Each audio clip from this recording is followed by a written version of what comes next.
Yeah. So I will do that.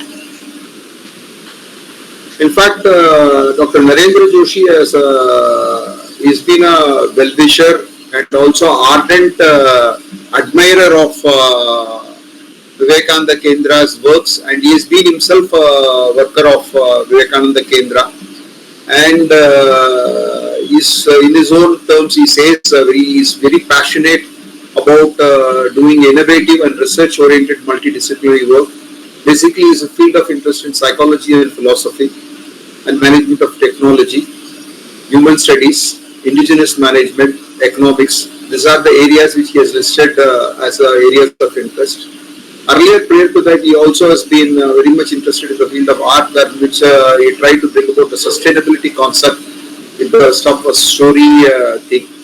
And he's a doctorate, and his doctorate was basically on a study of philosophy and futurology of artificial intelligence in the light of Sri Aurobindo's integral philosophy as such.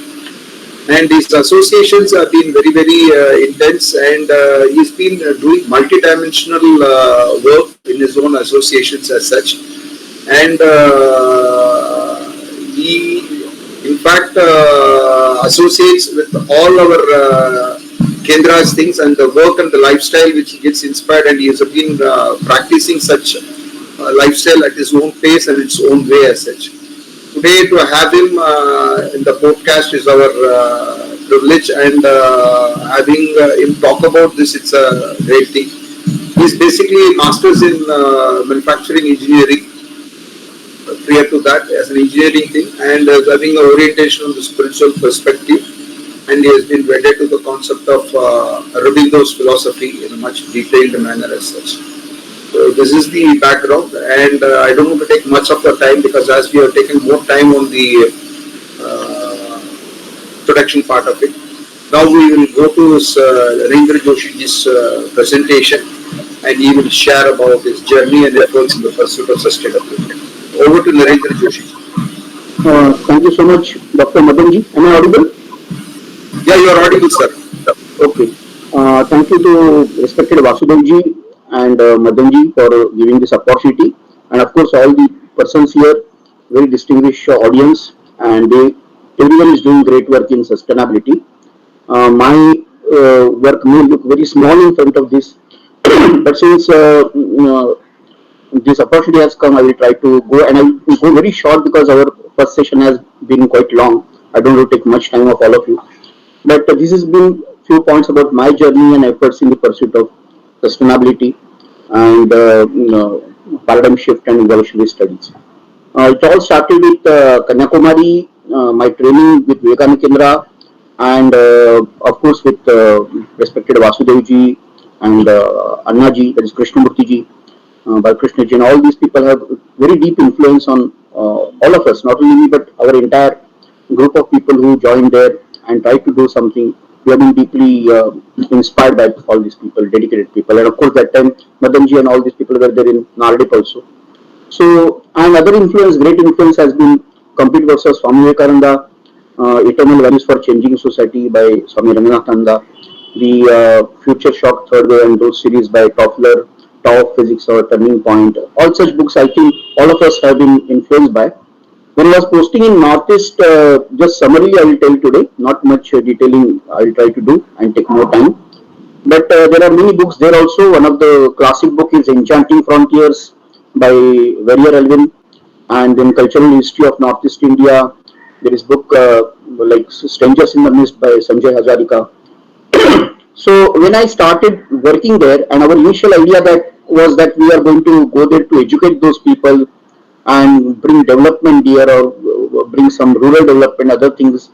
I realized over a period of time with my close interactions, staying there, feeling that entire, the Northeast in my heart and in my mind, I thought we are something very crucial. And that was like I expressed in one of my writing, that whether we are really here to teach these people or we are here to learn from them. Because more we start understanding their customs and their life and their culture and everything, they are inherently sustainable living styles, and the way they were living before they got in contact with the modern world. And this contact was nothing less than future shock, if we can use the term, borrow it from Toffler, because all of a sudden the earlier generation was staying in forests and caves, and the next generation came into the computer field, and they were subjected to tremendous clash of modernization, and that has resulted in a multi-dimensional problem of Northeast. My main work was in Assam and Arunachal Pradesh. I still remember the songs there, the people there. I'm still in contact with them. And just last week we had some videos done for some work there. So the contact has been still there. And therefore I realize our work, I was also discussing with many people, including Vasudevji, our work should not be reactionary type of thing that because somebody has done something, therefore we are now reacting to that. Or because we think this is a ready-made model of how social work should be done, or how education should be done, how technology should be brought, how development infrastructure should be. So we have also been sort of not giving complete attention to the complexity of the problem that, and perhaps this rush to this modern world has been too fast for all such tribal areas. Not just Northeast is just one laboratory, I will say, for understanding the problem for me. But when I realized afterwards, I had talked with many other people, including the great our Punuruthan, Samrastha Gurukulam and all. So I was talking with many people there also. So this problem seems to be common for all tribal areas, and not specific to Northeast, but I have experienced Northeast from very close. It's like Trishanku, they're torn in the middle. Neither they can go to the modern world, nor they can stay back to their cultural roots. Neither they are in the serenity of the villages, nor there are amenities of cities. So that's the tussle inside and outside. And if you just little bit go back, there was a Congress, there was a division in Guwahati, and Mahatma Gandhi, no one less than Mahatma Gandhi, he saw the people there that time and their life, and he said, it has been on record here what he said, that he said that what we are talking of Ram Rajya is actually I could see in Assam and all these hilly areas around Assam, because that time these hill areas were not given the statehood or names were not there, but he mentioned all these areas are actually practicing what we are talking. And why we are trying to now do something for them, let us first understand what they are and how we can bring something good from that area.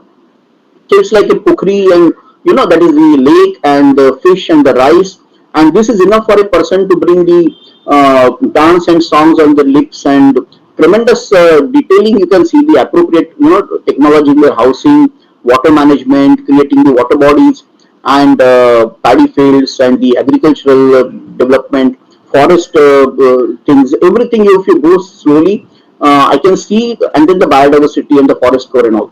So this has been expressed not only by Gandhiji but many other people, that there is something inherently fundamentally correct in the pre-industrial eras and their lifestyles, and perhaps we have completely missed it.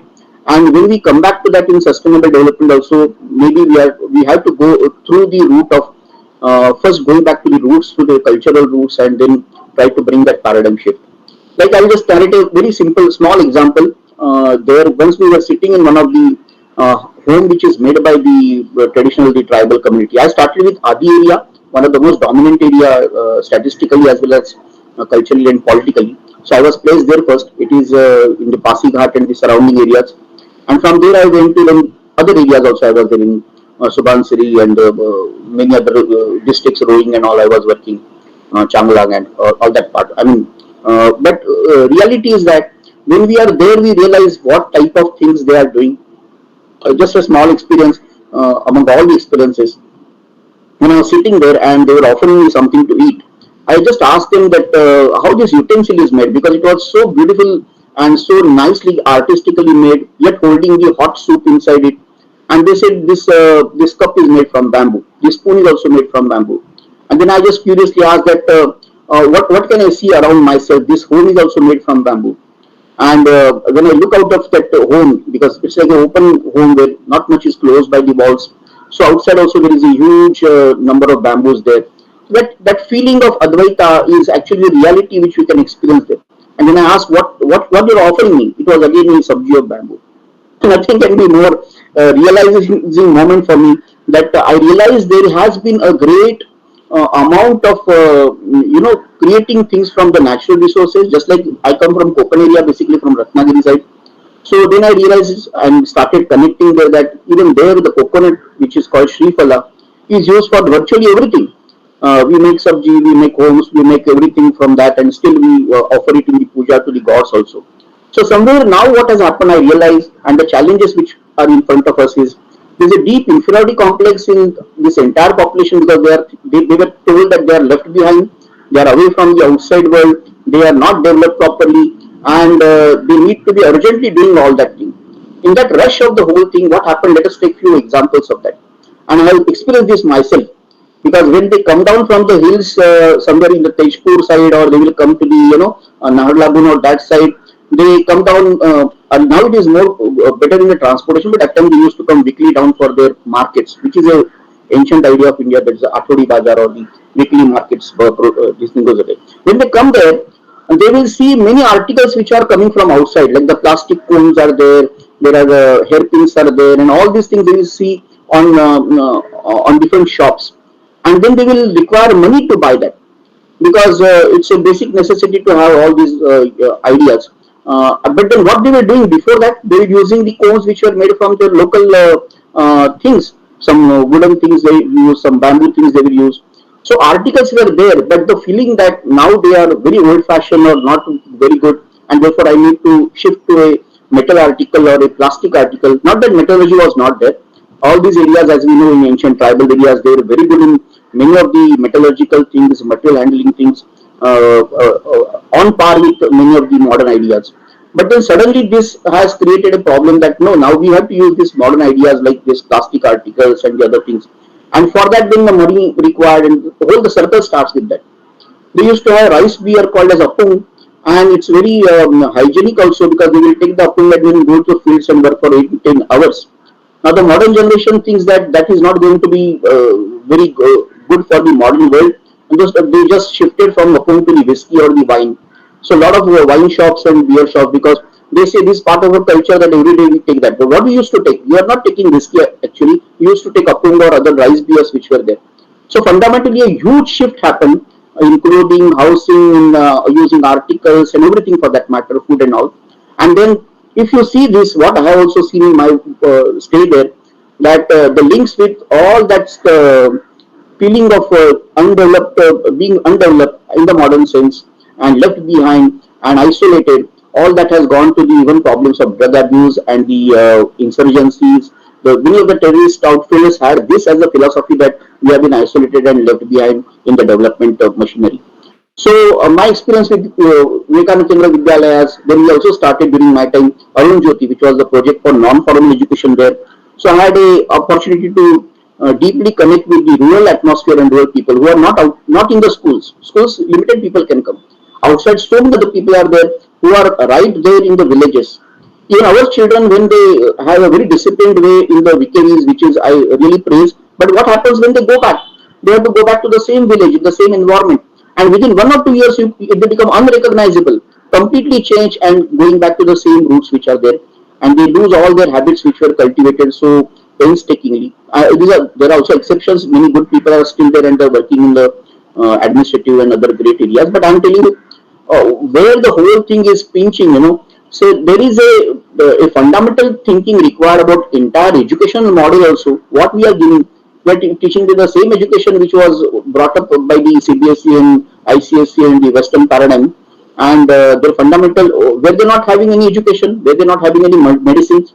We had a conference there where we called all the medicine men there, and we realized very great herbal medicines they were using traditionally, and there are many papers on that, and they are on par with many of the our other medicinal practices of alternate medicine. But they are lost now because everyone wants to go to hospitals and take operations and other things, which even our urban setup also same thing is happening.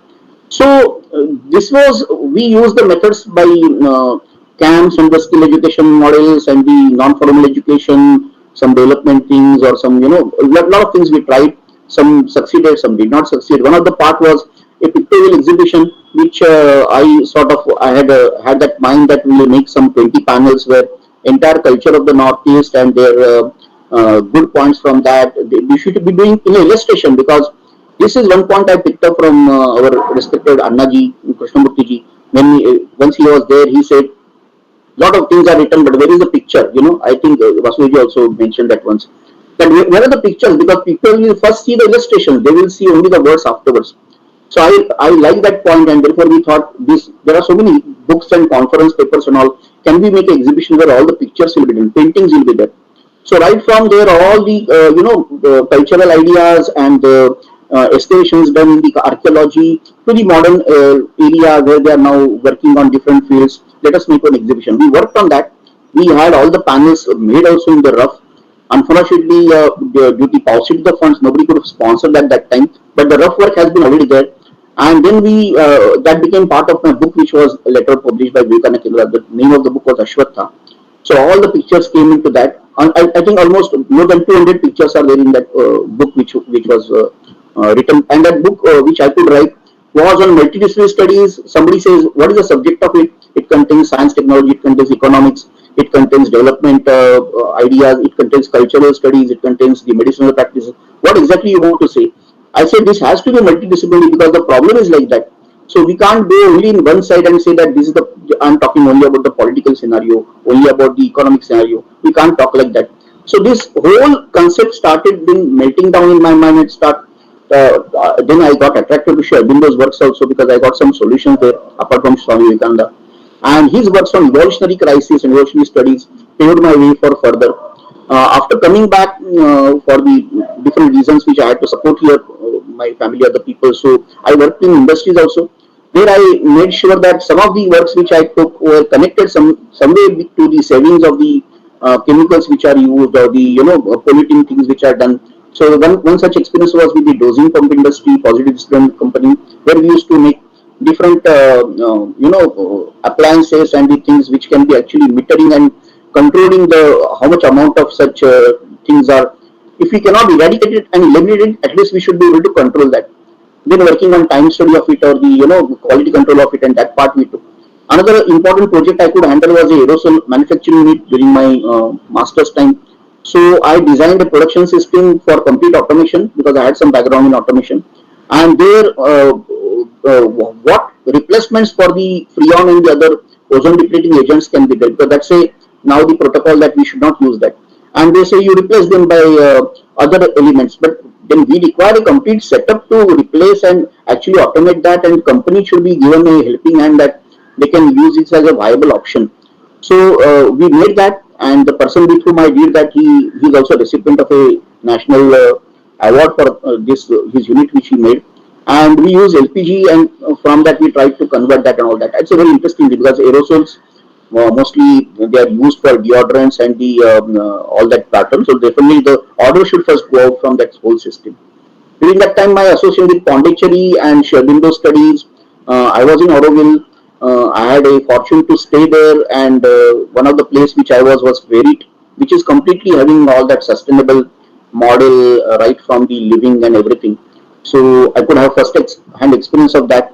That helped also me in my Ph.D. part, where, as Madanji expressed, it was a artificial intelligence on one side, its futurology, and Aurobindo studies, evolutionary crisis, consciousness studies, and how we can link all that to the inner and outer sustainability.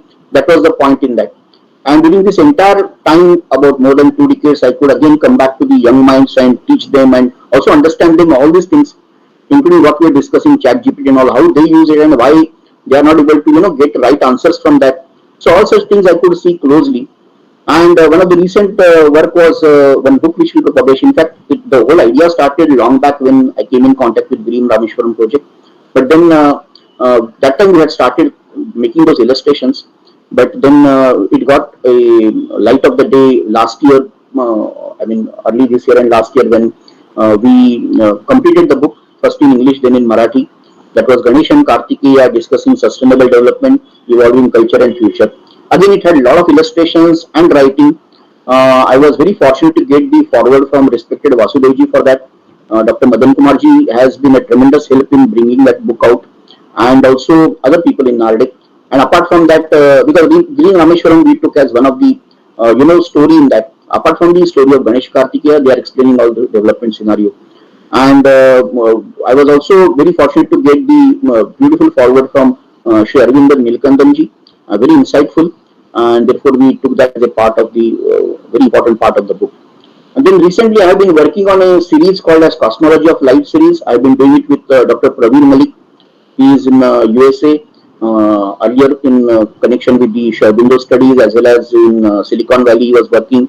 And he is bringing out this new scenario where the mathematical heart of the complex systems, sustainability, the evolutionary futures, and quantum computing. We need to now connect all these things, and then we need to connect that back with our ethos and our culture and roots also. That's a challenge. So far 7 books have come. They are all available on Amazon. 8th book I am working just now. It is about to be. I hope by October end it will be getting completed. So it's a cross, again, a multidisciplinary studies where he is writer and I am doing illustrations. Some of these recent volumes which especially 6, 7, 5th, 6th, 7, I think they have more than 100 or sometimes 150 illustrations. Because illustrations, I realize the art ultimately is the language through which India's science also comes, and science is the language through art also comes. India never separated. We never separated these two things of right and left brain. And I think that connection ultimately is going to crack the thing for us. And therefore, I got also attracted to this total exhibition, other ideas which all of us are now pursuing. This is a small sort of a, I can say, expression from my side. And I'm very thankful. I won't take more time and just stop here. In case anyone has to say something, they can say, or this presentation also later on we can discuss on that. Thank you so much.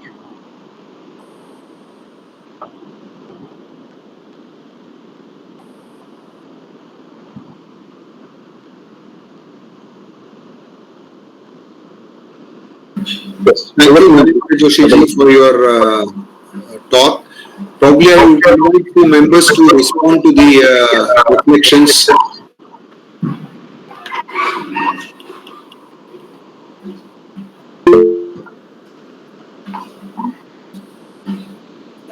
Go ahead, sir. Prakash ji, go ahead. Yeah, thank you. First of all, my sincere gratitude to Dr. Joshi for bringing across such a beautiful work. I never realized that. Can the mic be closed? Or it is echoing. No, it's audible. Please go ahead.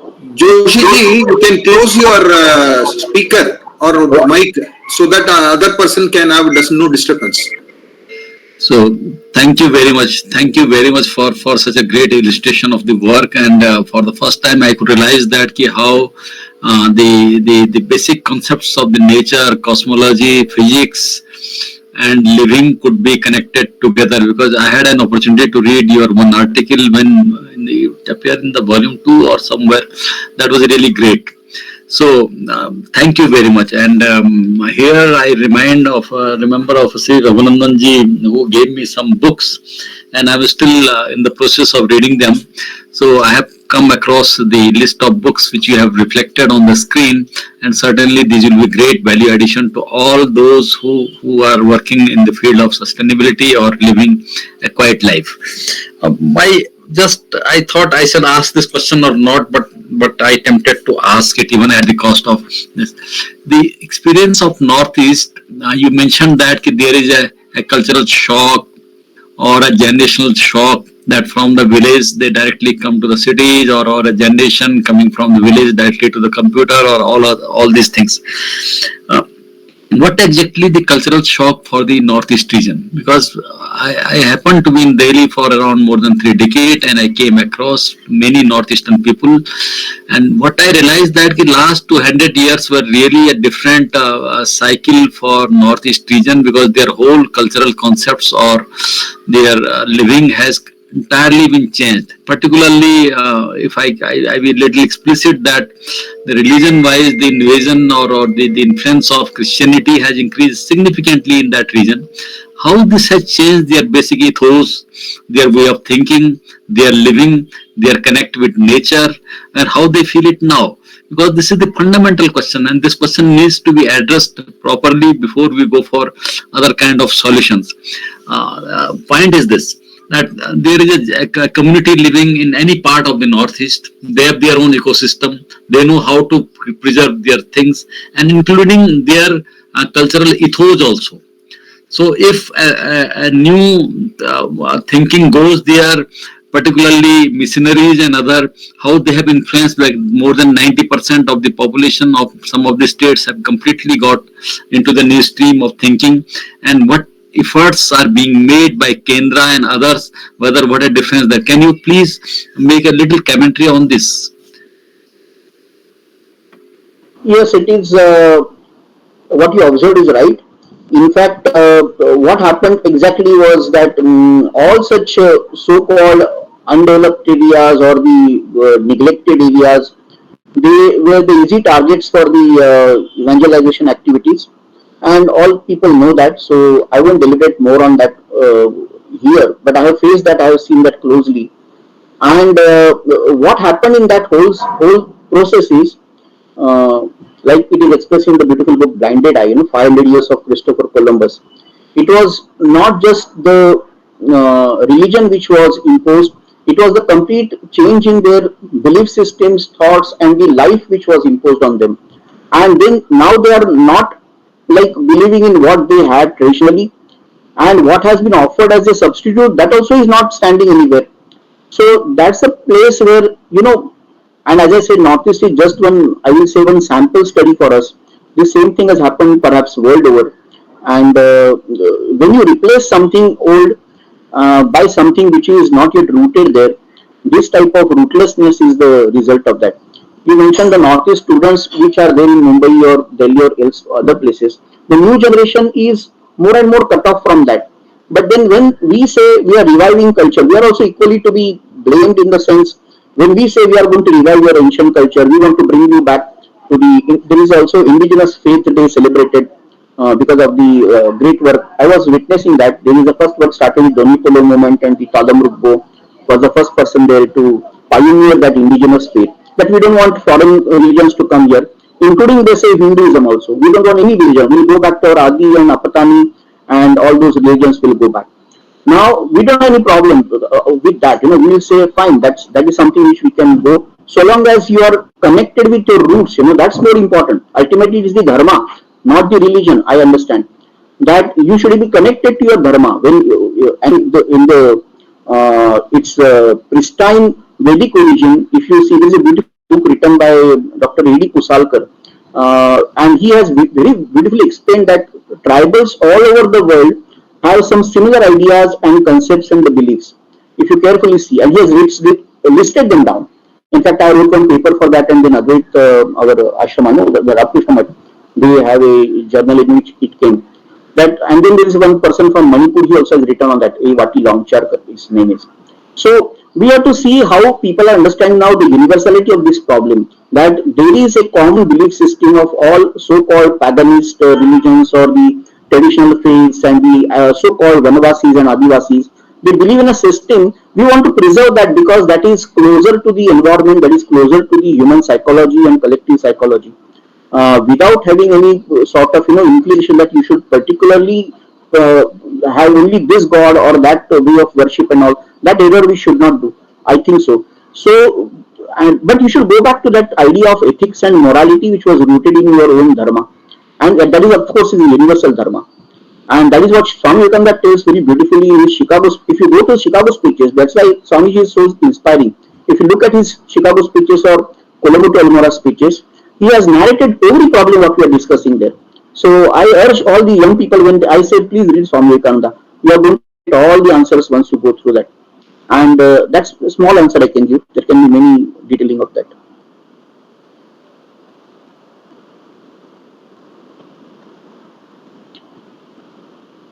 Yes.